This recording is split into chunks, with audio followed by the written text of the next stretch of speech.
Continuamos con más de Primera Página. En el segmento anterior nuestro invitado citaba a un economista sobre el tema del cual estábamos hablando. Sí, bueno, que frente a todas las presiones que se han dado en el ámbito internacional, frente a esas medidas coercitivas unilaterales, un economista como Jeffrey Sachs, que premio Nobel de Economía, un economista Jeffrey Sachs, ha señalado que todas estas medidas unilaterales han generado cerca de 40.000 muertes en los últimos 3 años en Venezuela.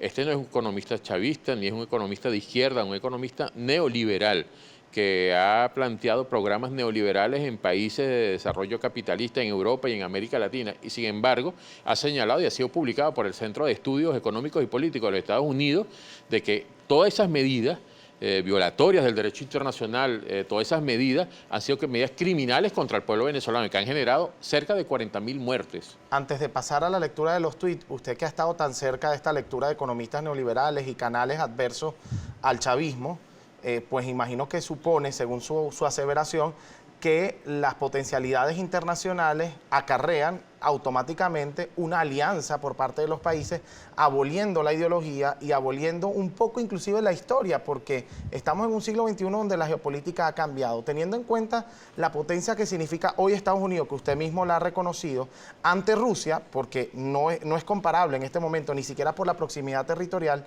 ¿no cree que conviene más a Venezuela una cercanía con los Estados Unidos que este acercamiento con una Rusia que más bien está buscando sustituirla a nivel económico? Mira, en primer lugar hay que señalar que la historia no se puede abolir. La historia es parte del desarrollo de los procesos humanos y es la acumulación que se da de los pueblos. Entonces, la historia es una continuidad de hechos y de sucesos que se viene dando. Pero Venezuela históricamente se la llevó bien con Estados Unidos. Y que siempre hay que mantener eso vigente, hay que mantenerlo presente. Y las ideologías representan las posiciones concretas dentro de esos actores en la historia, ¿no? Entonces, pero señalar que frente a esta situación, Venezuela no se ha planteado una guerra con los Estados Unidos. Venezuela no se ha planteado una guerra con el pueblo norteamericano. Venezuela ha fijado posición en señalar de que las relaciones internacionales de Venezuela tienen que darse en el ámbito de la cooperación, en el ámbito de igualdad. Y Estados Unidos tiene una política guerrerista en el mundo. Donald Trump ha potenciado esa política guerrerista que es parte del sistema imperialista que se ha potenciado con mucha fuerza producto de la crisis del sistema capitalista a nivel mundial y que eso, por supuesto, lo impulsa con mucha fuerza frente a países que unos se subordinan y otros hacen resistencia. Tenemos que ir a la lectura de los tuits. Ya nuestra compañera Daniela Salas está lista para leer la participación de la audiencia. Adelante, Daniela. Así es, Halim, vamos a revisar las preguntas, recordemos siempre en marco de respeto para nuestro invitado y también la respuesta lo más breve posible para revisar la interacción. Tenemos a Miguel Díaz, tenemos @Miguel Díaz 388. ¿Por qué si están tan firmes y seguros que están gobernando excelente, por qué no se propone al Ejecutivo medirse en elecciones generales? No, no estamos diciendo que estamos gobernando excelente. Hay un conjunto de problemas importantes de materia económica, política y social que hay que abordar. Hay profundos problemas, sin embargo, las elecciones tienen que darse en el marco de lo que establecen las leyes y la Constitución. Y eso, por supuesto, se debe dar dentro de ese marco para no generar una situación de anarquía, para no generar una situación de desconocimiento de lo que es el Estado. Tenemos también el usuario @Roiner138, dice lo siguiente: el invitado dice que somos un país con soberanía económica autóctona. ¿Qué me explica qué significa esa palabra para él? Cuando el CLAD se conforma con productos mexicanos y turcos, producción nacional casi inexistente. No tenemos soberanía alimentaria, no he dicho eso.